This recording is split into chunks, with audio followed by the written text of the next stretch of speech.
quarta-feira. A quarta-feira tem como título Esquecimento. E é muito interessante, irmãos, ele vai considerar aqui os versos 20 a 24 do capítulo 4. São versos pequenos, vou pedir para a produção colocar aí, por favor, os versos 20, vamos pôr até o 23. Vamos até o 23. As 12 pedras que tiraram do Jordão, levantou-as Josué em coluna em Gilgal. E disse aos filhos de Israel: quando no futuro vossos filhos perguntarem aos seus pais, dizendo o que significam essas pedras, fareis saber aos vossos filhos, dizendo: Israel passou em seco este Jordão, porque o Senhor, o vosso Deus, fez secar as águas do Jordão diante de vós, até que passasseis. Como o Senhor, o vosso Deus, fez ao mar vermelho, ao qual secou perante nós, até que passamos. Interessante que o 23, ele coloca até que nós. Ele, Caleb e mais um outro grupo, que naquela época tinha de 20 anos para baixo, não sabemos quantos deles chegaram lá. Então, essas pedras deveriam cumprir um papel muito importante. Agora, irmãos, a lição, o auxiliar do professor trouxe uma reflexão muito interessante acerca do impacto do esquecimento dos feitos de Deus, abrindo um caminho de ingratidão e permitindo que a idolatria se assentasse. Ele, até uma frase, idolatria é uma gratidão proveniente de uma amnésia espiritual catastrófica. Olha que coisa interessante. Não é só um jogo de palavras. Idolatria se instala quando um coração ingrato que não reconhece feitos e bênçãos de Deus é tomado por uma amnésia, por um esquecimento catastrófico. Então nós vamos criando deuses à nossa própria feitura, da mesma forma como os israelitas fizeram lamentavelmente depois da morte de Josué. Então, irmãos, aqui o verso 23, Josué faz esse destaque, né? Passamos o Jordão em seco, como nós também havíamos visto a passagem pelo Mar Vermelho. E é muito interessante, irmãos, aqui a lição está trabalhando para que nós não nos esqueçamos do Senhor. Mas vale aqui um comentário de que quando Deus se lembra, não é porque ele se esquece, é só uma forma de expressão, quando Deus se lembra, quando aparece essa expressão, normalmente isso ocorre com Deus agindo favoravelmente em favor do seu povo. Agindo favoravelmente em favor do seu povo. Sabe, meus queridos irmãos, quero retomar aqui uma outra contribuição dos comentários de Ellen White.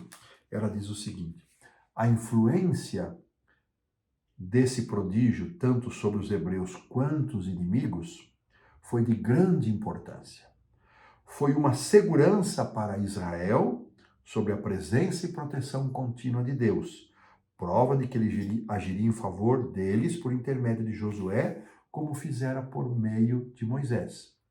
Esse exercício do poder divino em favor de Israel destinava-se também a aumentar o temor com que eram olhados os hebreus pelas nações circunjacentes, e assim o caminho estaria sendo preparado para que o seu triunfo, o triunfo dos israelitas, fosse mais fácil e completo. Que interessante, confirmando esta informação que nós já havíamos dado. Um outro pensamento de Ellen White, que, aplicando para nós, diz o seguinte: através da história do povo de Deus, grandes montanhas de dificuldades aparentemente invencíveis têm se intensificado diante dos que estiveram procurando executar os propósitos do céu.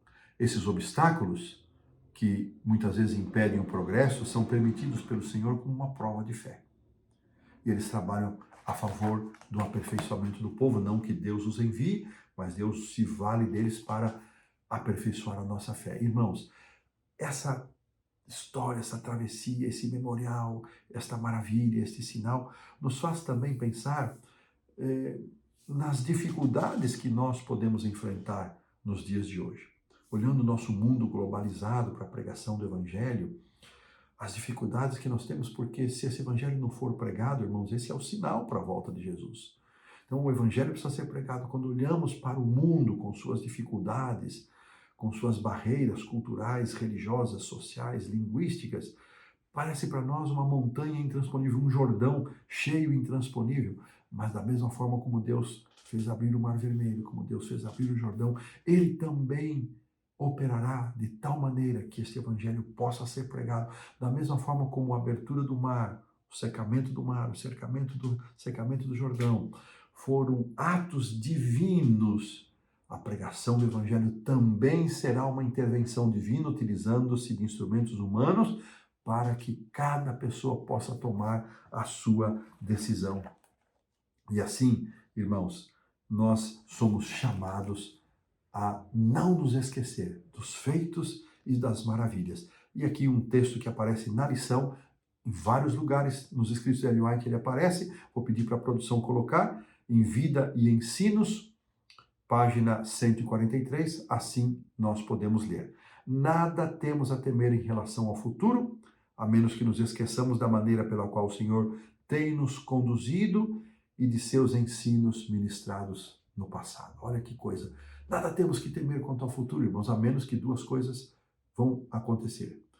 Nós esquecermos das coisas que Deus já fez em favor da minha vida, da sua vida, em favor da sua igreja, ou esquecermos os ensinamentos.